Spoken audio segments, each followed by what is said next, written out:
Chapter 11, Part 3. In this video, we're going to be looking at humanistic tradition, the motive to self-actualize. And in this part, there is Abraham Maslow's contributions, we've all seen, the hierarchy of needs. And then secondly, Carl Rogers' contribution. And he came out with a personality theory and also a method of psychotherapy that we'll take a look at. Okay, so let's get started. There we go. Nope. There we go. Okay, so in the humanistic tradition, we're looking at motives. And in their tradition, the emphasis is on conscious awareness of your needs. It's about choice. It's about personal responsibility, right? In other areas that we've looked at, they're talking about unconscious motives. Why do we do what we do? And some things we don't know because it's driven by internal drives or instincts or battles or whatnot. So in the humanistic tradition, it's like a supposedly much more positive view of humanity and human nature. It's that we are motivated by our goals, our desire to fulfill ourselves, right?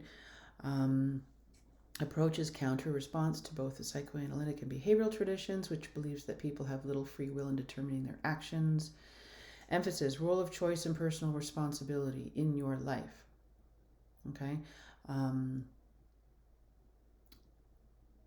Emphasizing that everything you do, well, most everything you do in your life, is either your choice or once you're in that situation, what do you choose to do with it?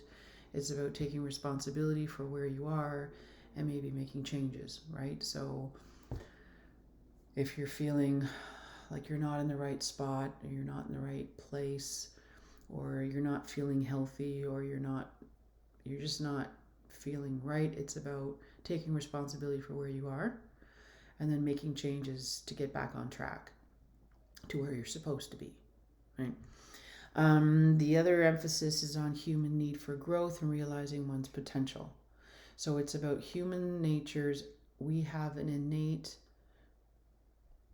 desire or want to grow and become who we're supposed to be. Motivation stems from this need to grow, develop, and flourish. Become more and more of what we are optimally suited to become. So that is the humanistic perspective in general. And so now we'll look at Maslow. Now we've all seen the hierarchy of needs many times.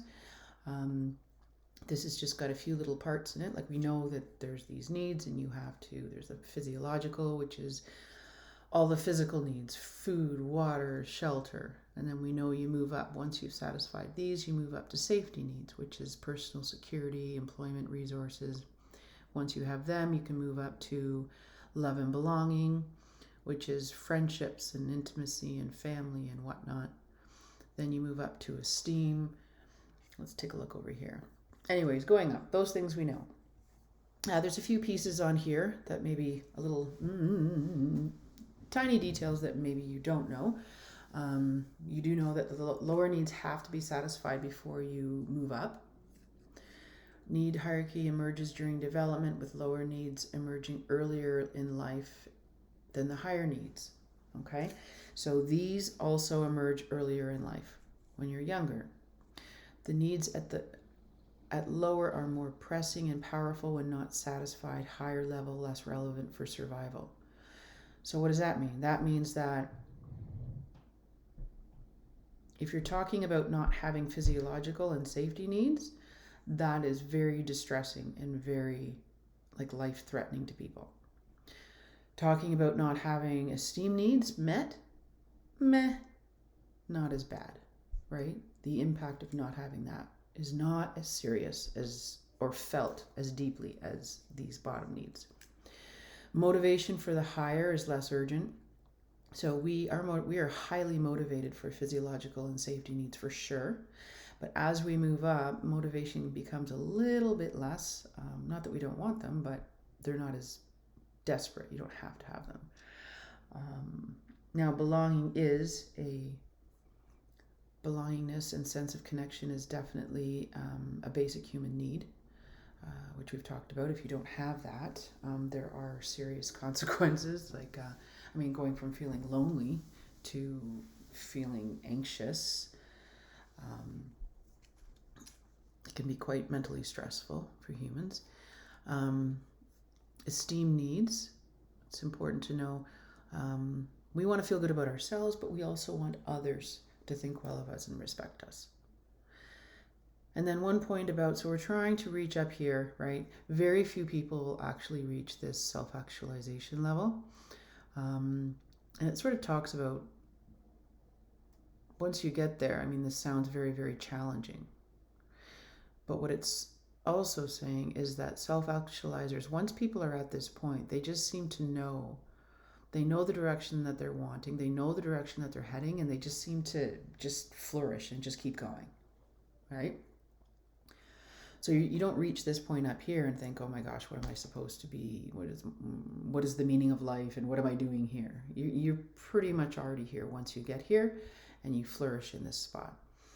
People who actually reach self-actualization also score very high on measures of well-being, which makes sense, right? Okay, self-actualization. Once you've reached this spot, you are living according to one's true self, right? Maslow stated only 1% of the population actually hits this spot.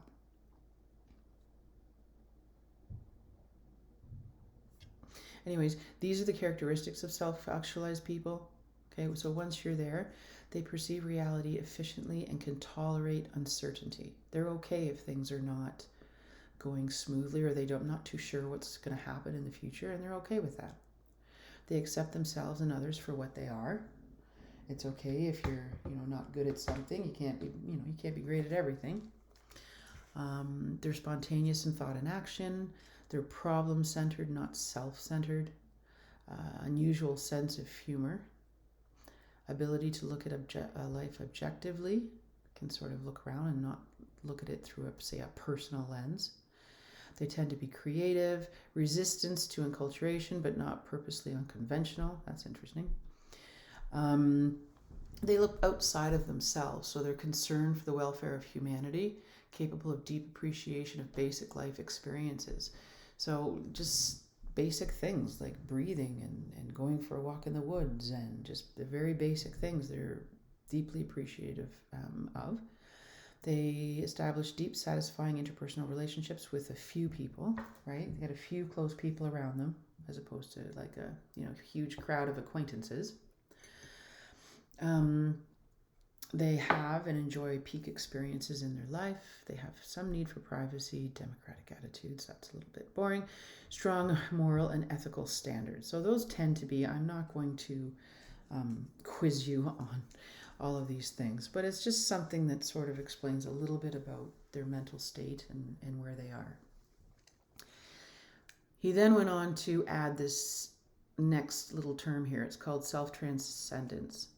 So once you reach the level of self-actualization, there's nothing else above you. So what are you looking forward to? What are you looking up to or striving for? So we came up with this term, self-transition. It's sort of within self-actualization, within that same level. And what that is greater purpose. This makes sense here. Greater purpose and meaning in life if one puts one's own needs aside and commits to a greater social cause. Okay? So you've already reached this level. You've come to know yourself. You've come to know your true self. You know what's important. And now you can have greater purpose in life if you're looking outside of yourself and looking at humanity or looking at the community or doing things for other people. Okay, that is self-transcendence.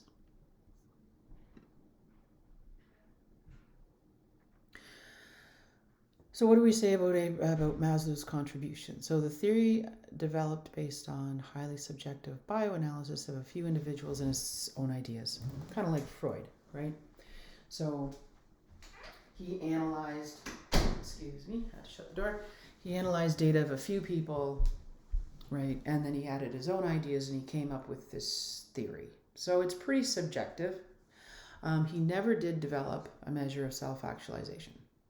He didn't do any measurements. He didn't do any research, really. But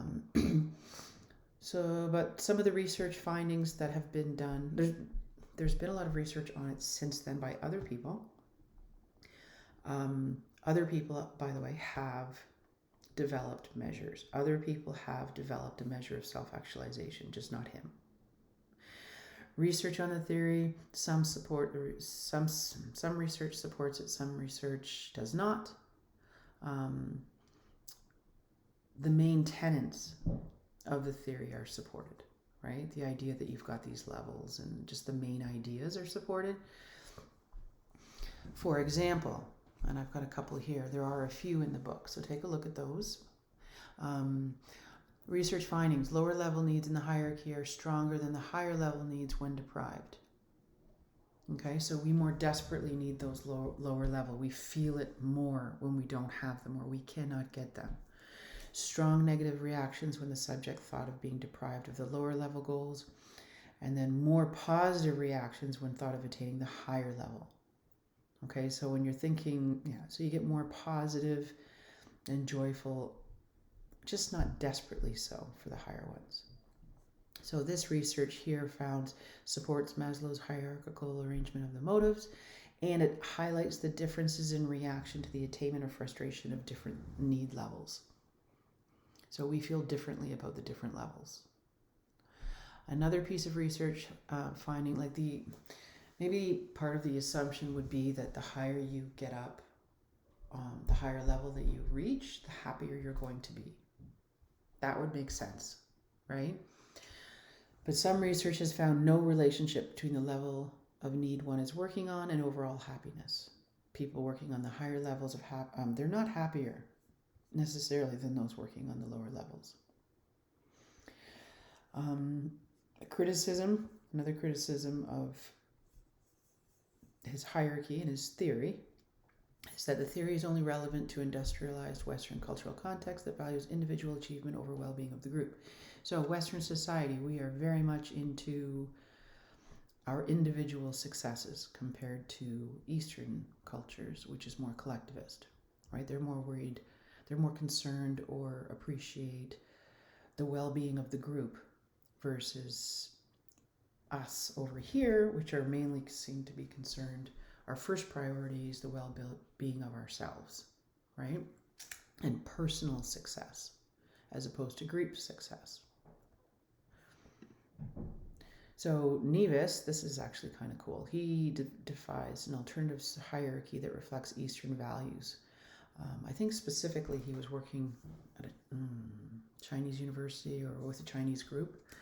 Anyways, his theory, greater emphasis on the collective well-being, which reflects Eastern values. So, belonging on Maslow's, belonging is up here.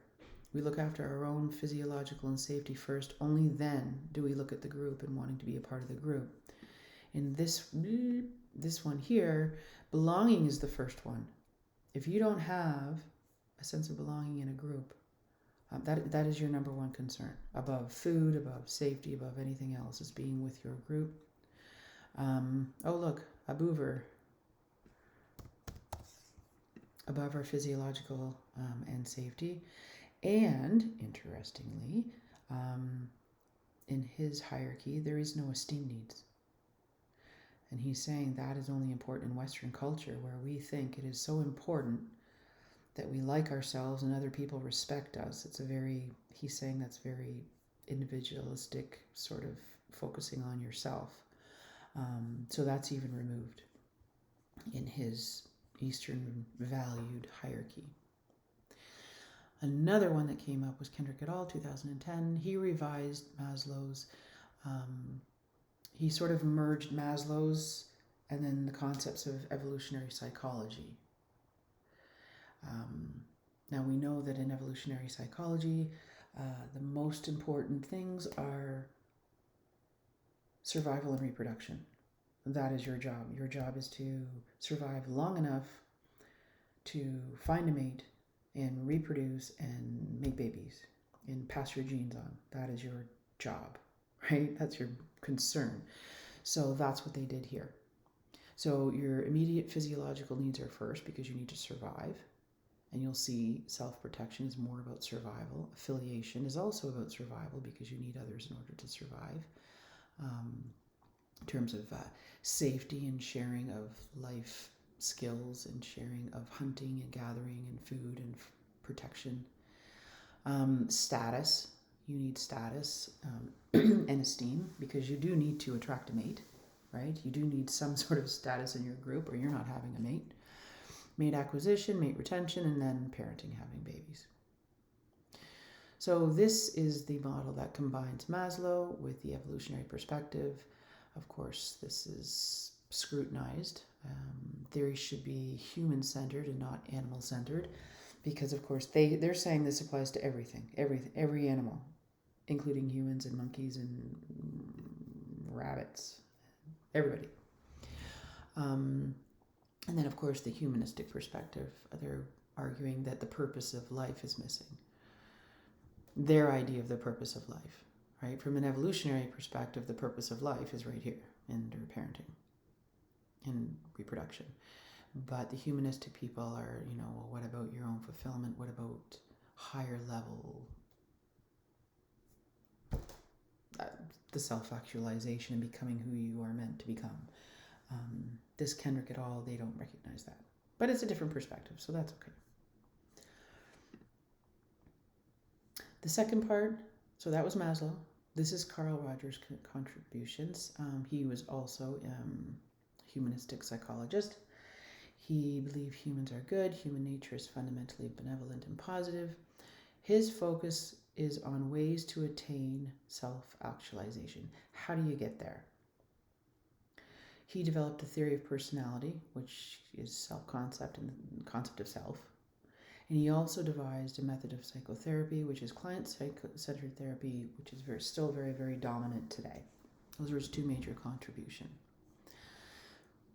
So again, his focus is on ways to foster and attain the self-actualization. So as you are moving up Maslow, you're supposed to be in your life in a constant state of growth and moving forward. And if you are in that state, you are a fully functioning person. A fully functioning person is a person who is en route towards self-actualization. You're centered in the present. You're not looking to others for judgment. You trust themselves in your own judgment as you are in pursuit on your own path in your own life. Often unconventional, they set own obligations, accounting towards themselves. They're open to new experiences. They enjoy diversity and novelty in daily lives. This is a healthy person, okay? So they're moving along and they're moving along. Sometimes people get stuck. So that is what his work focused on. What happens if you get stuck along the way? Why do you get stuck and how do you get unstuck so that you can continue back to being a fully functional person heading on your journey up the hierarchy? These are some of the terms. These are the main terms that he speaks of. So he believed all children are born with a need for love and acceptance. So all children are born with positive regard. Now what happens after that is partially why people get stuck. It has to do with your attachment, basically, and your relationship with your parents and the expectations that they have for you. So many parents and significant others place conditions of worth on when one will receive positive regard. That's a mouthful. So, children want unconditional love, and knowingly or usually not knowingly, parents might say, hey, why don't you, if you get a really good, get an A on this test, or they push you towards to do different things, to do well, very good intentions. But what ends up happening is that the child becomes preoccupied with living up to other people's conditions, other people's wants and needs, rather than discovering on what makes them happy. So they grow up that way, they become 16, 18, 19 teenagers, and they're still trying to live up to what other people want. They have been doing it for so long that maybe doesn't even occur to them that they should be looking at what makes them happy. So the key to development of unconditional positive regard and moving towards self-actualization is the receipt of unconditional positive regard from parents and significant others. Okay, so that is ideal, of course, but I mean, generally that's not the way things work. People, and parents and friends, they, unknowingly or unconsciously push people to do different things. So we're going to look at what happens with that and how you get out of that. So anxiety is what happens. Anxiety results when people get off track in pursuit of self-actualization. So you find yourself trying to live up to other people's standards and other people, what they want, and make other people happy, right? Or you get into this role of what you should be, but it's not really you. So you become anxious about that. And if you don't live up to this role, then you're letting other people down, and that creates anxiety. Talks a little bit about distortion, which is a defense mechanism. So that's, it's just, it's an example we've used before, but like, if you've always gotten A's all the way through high school, right? You've always gotten 90s. I know many people always get 90s in high school, and then they get into university, and they've always been, top of the class, smart person, doing well, and that's sort of their identity, that they do well in school and they get A's, and then they get into a course and they get a C on a test. And they have to think, wow. Or they get, a C throughout the year, whatever. Distortion is distorting the experience instead of their self-image. So instead of correcting your self-image from, I always get A's and I'm a highly achieving academic and I always get A's and that's my identity, you can say, maybe I'm not that person. Maybe I am a little bit more average. But instead of having a realistic self-image, you could also just blame the test or blame the professor or blame your computer or blame other things. You distort the experience instead of taking a look at your self-image that you've created. So he created client-centered therapy, which is designed to get a person back on path towards self-actualization. So when you get stuck or you hit this anxiety period, or like everybody does, his approach is client-centered therapy. So let's take a look at what that is. So this is a type of therapy. It's one-on-one therapy. What you're doing is trying to create the right conditions in which the client can figure out the problem, change, and grow. So unlike psychoanalysis, where the therapist is interpreting the meaning of what you're saying, and the therapist plays an active role in trying to find out what the problem is. This is completely different. This is where the job of the therapist is to create an environment where the person feels really, really safe, and we're going to talk about that in a second. And the therapist asks questions that helps the client figure out their own problem and their own solution. The client is, you are an expert on yourself, you know yourself best, you know where to go, you know what to do, you are not broken, you are completely capable of figuring out your problem and fixing it yourself. The job of the counselor is to ask the questions to help you do that. So the 3 core conditions for therapeutic progress must be an atmosphere of genuine acceptance of the client by the therapist. Okay, they have to, therapists must express unconditional positive regard for the client with no judgment and empathetic understanding. The client must feel that the therapist understands him or her. All 3 of those have to be in place. So the client has to trust you, The client has to feel unconditional, positive regard, no judgment of any kind. And then they can open up. Empathetic understanding, that's about, let's see if this is on here. So they're going to repeat phrases back to you, right? If you're talking about a problem, they're not going to try and diagnose the problem or say what it means. They're going to say, so what I hear you saying is that you feel overwhelmed by this. And then the client feels heard, the client feels, and it's helping them identify maybe what the problem is. Okay? Last piece, Carl Rogers' contributions. He's pretty huge. He is pretty huge in humanistic psychology. His theory of self-concept and self, very prominent today still. Client-centered therapy, still very prominent. Specifically, concerns development over self over the lifespan. That includes specific processes that can interrupt and facilitate development. So he has the lifetime span development perspective. It doesn't just end in adolescence. This is something that goes across your life, right? And he also identifies things that can block you and things that can help unblock you. It's a new perspective on the importance of early experiences. Unconditional positive regard is similar to secure attachment, right? So it's a new perspective on that, which we already know is very, very important. It also assigns an important role to anxiety as a signal that there's a problem. Again, he developed client-centered therapy, which is prominent in counseling still to this day. His work has had a large impact on the practice of psychotherapy over the last half century. So lots of major contributions, very few criticisms of his work. Still very respected, and his perspectives are adhered to in research all the time. So that is the end of section 3, Humanistic Tradition, and the end of chapter 11. So I will see you in the next video.